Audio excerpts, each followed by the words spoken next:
Mariano, vos fuiste ministro de Educación de la Ciudad de Buenos Aires. Y fuiste, antes que eso, docente.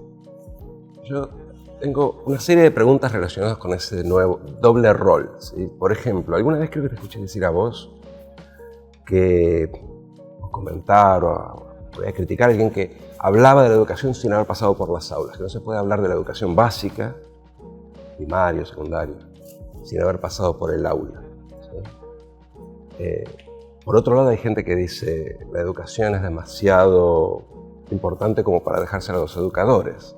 Eso dicen de los economistas, nunca escuché. Eso dicen de todo el mundo, también de los educadores. Bueno, nosotros los economistas lo decimos de los educadores.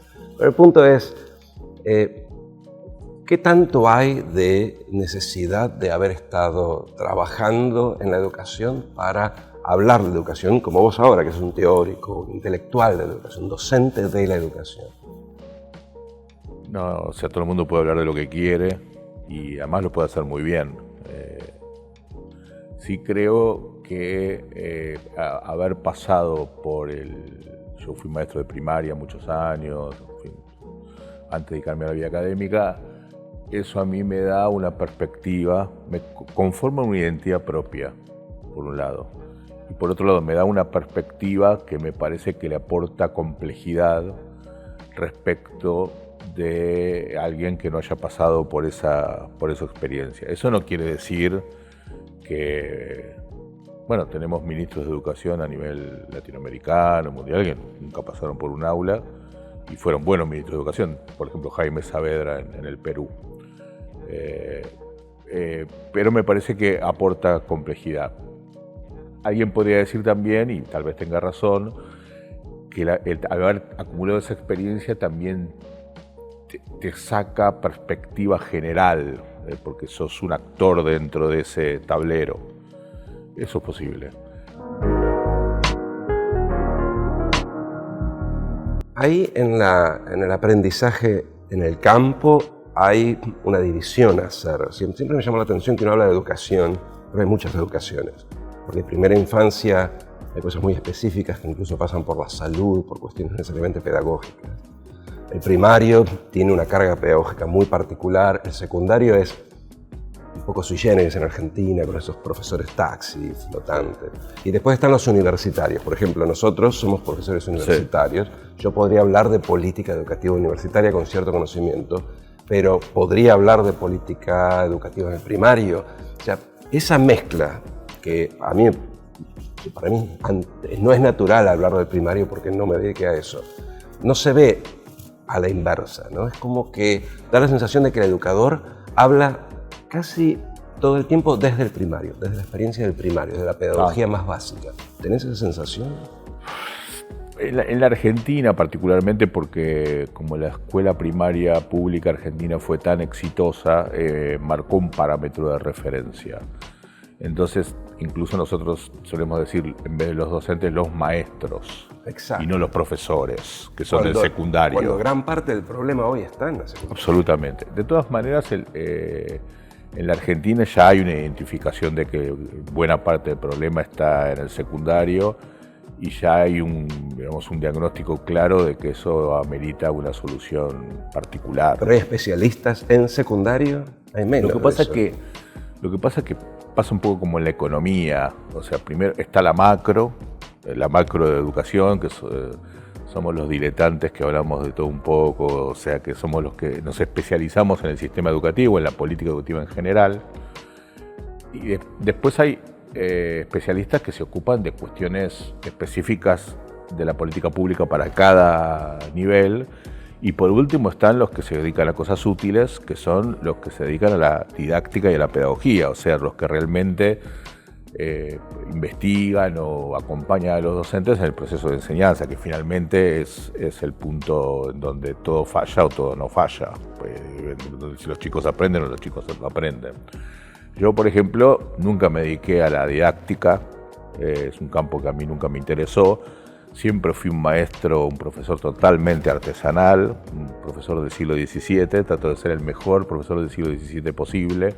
Es decir, mis clases son yo presento, ni uso PowerPoint, yo presento un problema y hago una conversación con mis alumnos. Por eso digo, es algo que tiene unos 300 años en la historia de la humanidad. Y yo no me dedico a cuestiones didácticas. Hay gente que sí, que sabe dedicar. Bueno, nuestra común amiga Melina Furman, que tiene una formación y un desempeño en cuestiones vinculadas a la metodología de la enseñanza. Pero vos sos un macro, yo soy un macro, sí. Entonces yo te pregunto a vos, sabemos que está el problema del secundario, ¿sabemos cómo resolverlo? ¿O cuáles son la batería de medidas que se usan en otros países para resolverlo? ¿Sabemos por qué los chicos abandonan o la batería de razones por las que abandonan? ¿Conocemos eso? ¿Hay un corpus de conocimiento tanto como había en el primario, en primera infancia? Sí, yo creo que cada vez ese corpus es mayor, tiene cada vez más datos y tiene cada vez menos controversia ideológica. En el campo educativo, al igual que en otros campos de las ciencias sociales, la ideología, la cuestión ideológica está muy presente. Eso no es ni bueno ni malo, funciona de esa manera, pero muchas veces ha obstaculizado el debate. Por ejemplo, debate de hoy, si los alumnos del secundario tienen que repetir o pasar, que es una discusión completamente técnicca, o sea, no es un problema. ¿Tenés una posición? ¿Qué dicen los buenos sobre eso? No soy particularmente, no estoy especializado en eso, pero por toda la literatura académica internacional hay bastante evidencia de que la no repitencia garantiza retención, que la repitencia genera abandono. Respecto de la cuestión de los resultados del aprendizaje, la evidencia es controversial. Lo que sí creo que no podemos pensar en la repetición del curso como un mecanismo de disciplinamiento, como un mecanismo moral. No se esforzó, entonces tiene que repetir. De incentivación, diríamos los económicos. De incentivo, exacto, un incentivo negativo en este caso. Y desde el punto de vista pedagógico sí hay un problema muy grave, que en la Argentina la repetición del curso es prácticamente el único mecanismo que resuelve los déficits de aprendizaje.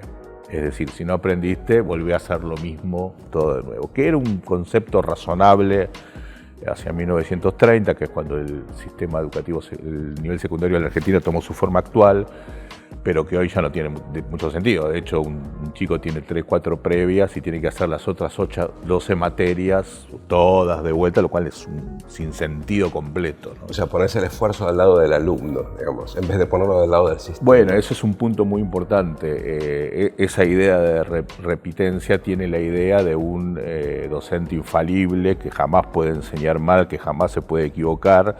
Y si el alumno no aprendió, culpa del alumno que no se esforzó, que no es lo suficientemente inteligente, lo suficientemente responsable, o como se decía antes, aplicado al estudio. Fíjate que son todos verbos que usamos constantemente, que formaron nuestra identidad docente, pero que ponen todo en el alumno, ¿no? Como si los docentes no tuviéramos ninguna responsabilidad en eso que está pasando. El problema para mí es si los alumnos aprenden o no aprenden, o sea, si repiten y no aprenden, si pasan y no aprenden, el problema es el mismo. Entonces ahí hay que tratar de ver cómo coordinarlo, y desde el punto de vista macro yo soy muy favorable a la autonomía escolar, cosa que en la Argentina siempre tuvo mucha oposición ideológica. Ahora, por suerte, hay mucha más recepción de estos planteos, y los que pensamos de esa manera creemos que tiene que haber una, como se dice ahora, una batería de medidas pedagógicas frente a los déficits de aprendizaje, acompañamiento de las trayectorias, crear grupos de estudio, que si tienen 8 materias aprobadas, las otras 4 las cursen en el contraturno y tengo que hacer todo de vuelta. Cuantas más medidas mejor, y la repitencia puede ser una de esas medidas también. Pero vos defenderías la autonomía independientemente de los recursos humanos y culturales y pecuniarios que tiene una institución. Porque uno tiene la sensación de que la autonomía le sirve más al tipo que tiene o a la institución que tiene si la capacidad de explotarla. Sí, pero si la institución no tiene recursos ni capacidad, sea centralizada o sea autónoma, el desastre va a ser más o menos parecido. Es un buen argumento. Sí, claro. Bueno, nuestro sistema educativo es un sistema educativo muy jerárquico, con una cadena de mando, lo que en mi época de maestro se llamaba la cadena del miedo, ¿no? Eso ya se rompió, pero la idea jerárquica sigue exactamente igual. Y yo creo que sería un beneficio que las escuelas se transformen en unidades de decisión, no en terminales burocráticas de los ministerios de educación, porque además en una época el Ministerio de Educación tenía los recursos, tenía la botonera para gobernar el sistema educativo. Hoy la botonera tiene del otro lado todos los cables pelados, entonces los ministros apretan botones y en la terminal burocrática no pasa nada.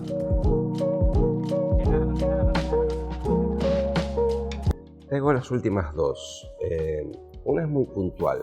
Educación dual o educación laboral o algún mínimo contagio con el mundo laboral en un secundario. ¿Sí? Pensamos en el cuarto, quinto año del secundario. ¿A favor o en contra? Así como está dicho, estaría en contra, porque no estoy a favor de la educación dual. La educación dual, técnicamente, es el modelo alemán, donde a los 9 años se dividen los que van a los centros de formación, 9 años, los centros de formación profesional y los que van a la universidad. Pero estamos hablando del cuarto y quinto año acá. Por ejemplo, el proyecto de la Ciudad de Buenos Aires. Pero déjame ser celoso con los conceptos, porque hace la precisión técnica. Entiendo tu pregunta. Lo que hace la Ciudad de Buenos Aires me parece un muy buen paso adelante. Yo creo que hay que profundizar más la cuestión del trabajo, además del empleo. ¿Qué significa esto? Que la formación tiene que ser multilateral. Es decir, en las escuelas formamos en lo intelectual.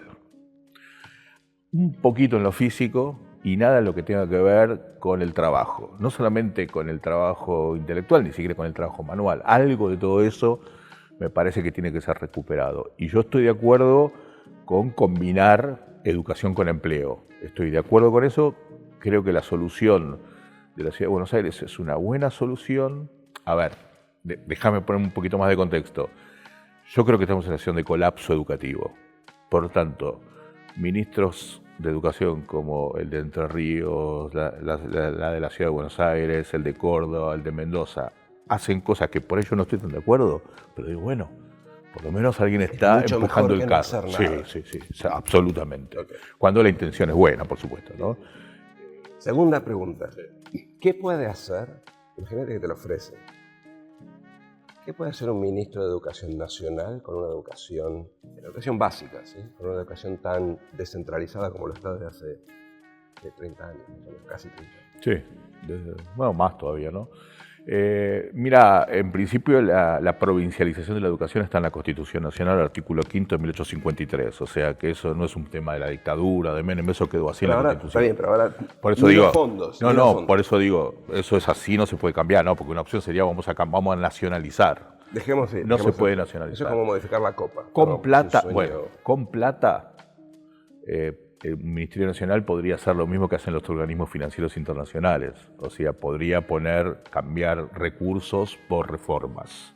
Ok, incentivos, es como claro, de exactamente. Condicionás o incentivás movimientos en ciertas direcciones. Sin plata, como es para los próximos años, a mí me parece que si no hay un cambio muy importante legislativo en lo que la nación le entrega a las provincias por encima de la coparticipación, incluido el incentivo docente, si no hay un cambio, lo de la coparticipación no se puede tocar. Ahora, también entrega por encima de la coparticipación, y no poco.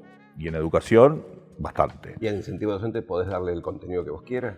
Hay que cambiar la ley, pero ya no es cambiar la Constitución, ya no es cambiar la coparticipación. Sí, no, la copa es casi como más difícil. Exactamente. Entonces, ahí me parece que si no se produce esa reingeniería, que es muy complicada, pero de alguna manera ahí sí podés conseguir algunos recursos para poder guiar algunas reformas. Incluso la Ley de Educación Nacional, artículo 69, dice que tiene que haber carreras distintas entre directivos y maestros. La Ley de Educación Nacional dice que tiene que haber acuerdos nacionales y provinciales para efectuar reformas. O sea que habría un parámetro legal para hacer reformas en serio. ¿Por qué no se hace? Vos sabés que lo del artículo 69 para mí es una cosa muy loca, porque la ley es una ley que dio el kirchnerismo, con la cual yo estuve en desacuerdo, no lo hubiera votado si fuera legislador, pero es una ley razonable dentro de lo que hay, y es un artículo que beneficia a los directivos y beneficia a los docentes. ¿Y por qué no lo aplicaron? No aplicaron en ninguna jurisdicción, excepto, paradojalmente, en la Ciudad de Buenos Aires, un poquito ahora. Digo paradojalmente porque es una ley kirchnerista. Entonces, realmente yo creo que hay una situación de colapso, de inercia negativa y de funcionarios de la educación que mal aprendieron que la educación no garpa, para decirlo en criollo, políticamente. Hay una especie de capitulación, diría.